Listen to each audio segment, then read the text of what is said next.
Okay, I'll push back on two things there.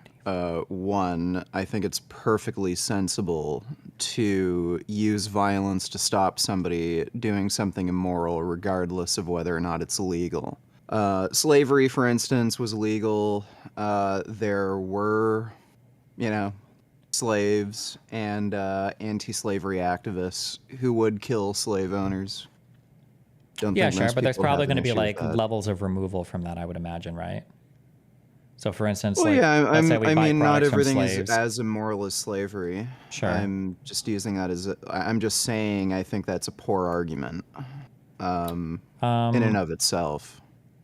well, yeah, it's not the only argument that I'm relying on, but I think that if something is literally a legal behavior, we're going to start to need more justifications for why like this is condemnable with vigilante like assassination, I think. Like I think if it was like No, immoral and clearly like illegal, I look at think that you eating have meat, for instance. Like I think it's totally fine for somebody to use vigilante justice to stop people from killing and torturing animals. Now, I don't think that's a effective means of activism, but I don't know how you could justify, torturing and murdering billions of animals, even though it's perfectly legal and it's one of the most common, yeah, human but behaviors. I think that's a lot more easy to link to like a directly immoral thing, right? Rather than the CEO of a health insurance company that is making decisions about accepting or denying claims is a I think that's we're many levels removed at that point, I think. I don't think so. Look, the guy's the CEO of the company. Ultimately, really, the buck stops with him. He's the one who represents the company. I'm sure he had a huge part to play in why they end up denying so many claims, and apparently it has to do with this bullshit AI software. Sure. So the They're they're also a one huge anomaly. claim. So one, the AI software that's an allegation right now in a civil suit. We don't even know how real or true that is, and that only concerns elderly patients on a Medicare, I think Plus or Medicare Advanced plan or something, and it only has to do with the fact that the denials had a high appeal rate, 90%. That's if, and that's just a claim made in a civil suit. We don't actually know. They don't provide any evidence in that suit. You can look up the lawsuit if you want. Then the second thing is, just because somebody appeals, or I'm sorry, just because somebody denies a claim, is every single like claim denial like unethical or I would say nearly. how? Like think Wait. Is okay, insurance so obligated to cover every single claim that you make then under insurance policy? I would say in all likelihood nearly every claim. So there are obviously different insurance policies. So if something doesn't fit within your policy, that's one thing. So I know like they might not cover certain health conditions. Like I don't know, maybe like dental isn't covered. So if you get your teeth knocked out or something, they won't cover that. I can understand something like that, where somebody, I don't know, just files the wrong type of claim.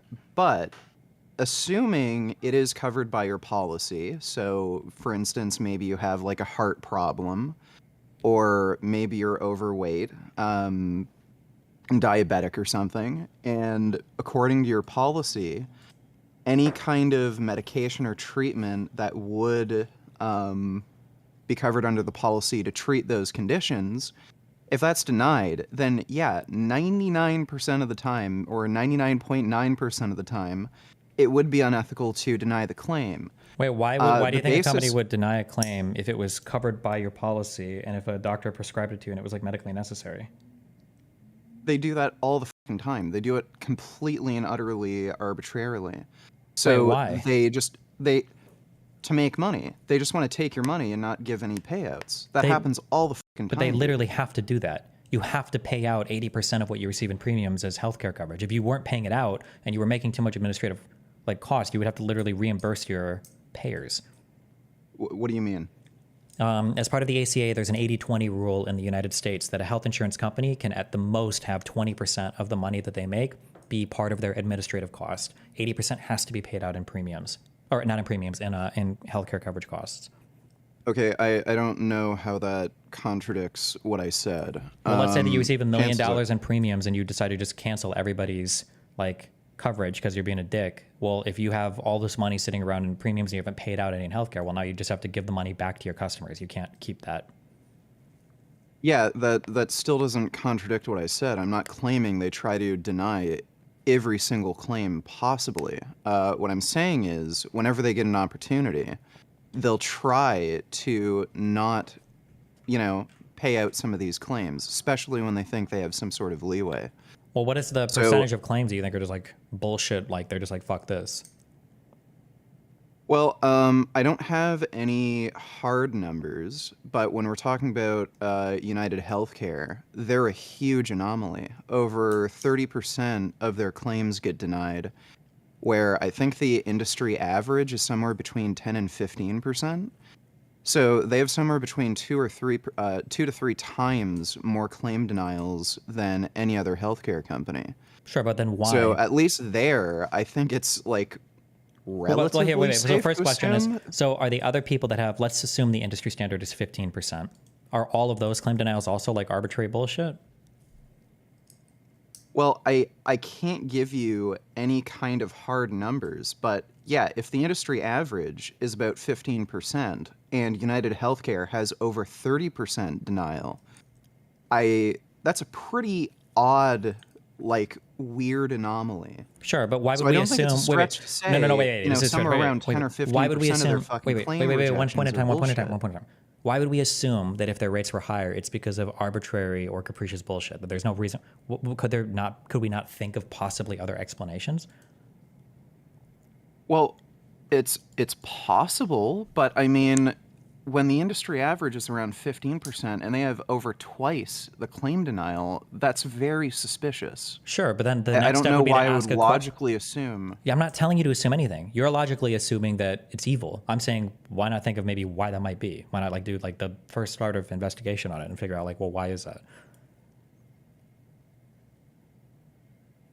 Well, sure. I mean, I don't know exactly how I would go about finding research on this. I might be able to find something, but what I'm saying is that is highly suspicious. Yes, but Also, by suspicious the is way, not suspicious is your starting point. That's not your okay, well, conclusion. listen, by the way, I am friends with doctors who work in the United States, and they tell me these bullshit claim denials happen all the fucking time. And Who is a doctor sometimes, representing? sorry? Who is a doctor representing? Well, the patient, really. No, the doctor's representing themselves. Doctors should have an antagonistic relationship against insurance companies. They're trying to get money out of them, of course. So why would I take a Okay, doctor's opinion? That'd be like asking a health insurance company, do you think that sorry, doctors like sorry. file too many bullshit claims? Of Do course they're going to health say in, yes, right? do health insurance managers have more medical expertise than medical doctors? It depends on what the question is about specifically.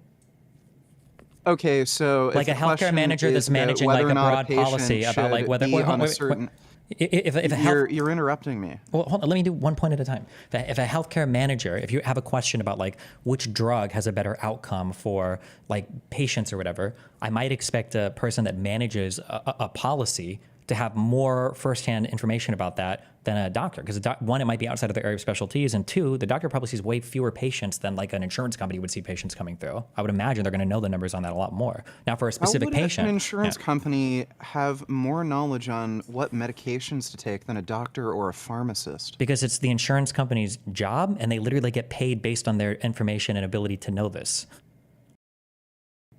Like that's where they make their money, So is knowing what's do they appropriate go to. through medical school or become a pharmacist? Like, is that actually what they do? Like, do they hire actual medical doctors and pharmacists You wouldn't hire a to medical work doctor. as? Somebody that works in the clinical side of things isn't going to be valuable there. It's going to be a researcher that would be valuable. Doctors wouldn't be expected to know all the research like a researcher would who's working for a health insurance company, right? Like if you were to go to a doctor and start quizzing him on like all the latest like drug study, the doctor probably wouldn't know. It's not in his job. He doesn't have to know. He shouldn't know. That's not what his goal is. So why in the fuck do doctors have the right to prescribe medication, but these fucking insurance company providers don't? Because the doctor can look at an individual patient, assess the totality of their conditions, and for one person prescribe So what do they you think feel. we should change the healthcare system and have insurers actually prescribe medication since they'd know better? No, I don't think an insurer would know better for an individual patient. because an insurer is going to look at me and Okay, say, well, well it's there you 72%. go. Then why are they fucking denying claims when you're admitting the fucking doctor would know better? I don't know. Neither of us know that answer because you haven't even looked into it. You're just assuming they denied to be evil. Well, no, we know the answer. They try to they try to deny claims so that they don't lose money. But that doesn't make any sense because if they deny, like on the UHC people, I think that 18% of their Oh my costs. god. What Bro. they can't keep all the money. They would have to pay it back. They'd have to give it back to their customers. Okay, dude, this isn't like you're using the absolute most ridiculous extreme. I'm not saying they deny absolutely every single To be claim. clear, you're the one saying they What I'm arbitrarily saying deny is- some claims just to make money. That's an extreme statement. You're saying that they just no, deny it's some not. things to No, make some it's money. not. No, it's not, and they obviously fucking do that. That is no fucking secret. It's no secret because everybody on Reddit says it.